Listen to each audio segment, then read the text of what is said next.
If you go through a ransomware event, it isn't like turning up to the data center and finding it on fire. You're turning up to your office, but you can't get in.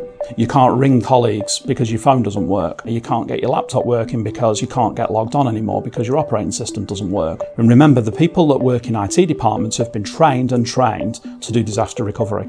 I'm going to go and log on to that backup platform over there and I'm going to do these restores. I'm going to go to the secondary data center and I'm going to start switching storage devices on. Well, I can't do any of that. What am I going to do? You would probably consider ransomware to be a technology in its own right, given the capabilities that it's got and how people utilize it and the fact that you can pay for it as a service. There's been a great example of an event at casino in Las Vegas. Everybody knows the story about that casino. They all know who it is. And also that another casino brand down the road had an event within weeks of the same thing. One paid the ransom, the other one didn't. And the material impact that it had on their business.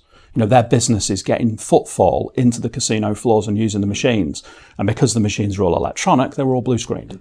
You couldn't use the elevators. You couldn't get into the rooms. You couldn't order food. You couldn't do anything.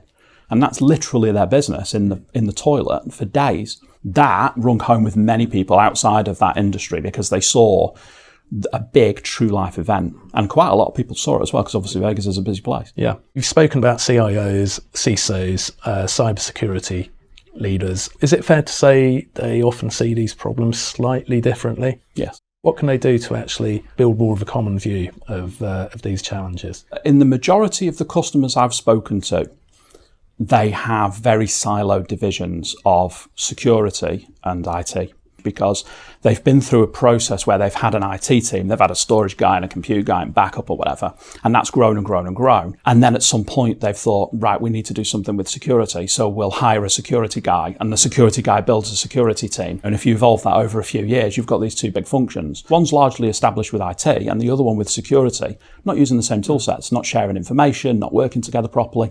That's why external ransomware affects companies in such a way, because they don't understand the capabilities that IT can provide security and that security can provide IT. It's like a fiefdom. They're all protecting each other's areas and not really sharing anything. Yeah. So if you're a person sitting on the shop floor, you might think, I want to protect my environment. I'm a storage guy. I don't want anyone looking in my storage team or my compute team or whatever. But if there's a ransomware attack, that's infinitely more difficult than it ever would be making friends with the person in the security team and actually working hand in hand with them. And actually the irony of it is you need security to help you. If you're following a proper clean rooming process, IT can't do that on their own because with the best will in the world, they don't understand security, which is the reason why we've seen companies restore and fail, time and time again, because IT haven't understood that when you get attacked by ransomware, it's always there unless you get rid of it. It's like a Trojan horse. So as soon as you do the restore, it's all back again. And of course, you infect yourself and then you're down again. The culture would be a much more exciting place if you educate everybody in the way these things happen. If you walk them through those scenarios like we do with the ransomware workshop, you're walking them through those scenarios in a real manner and they walk away and they understand that it is materially going to impact them as people. And bearing that in mind, crashing two organisations together and saying work better to prevent that from happening is a good thing.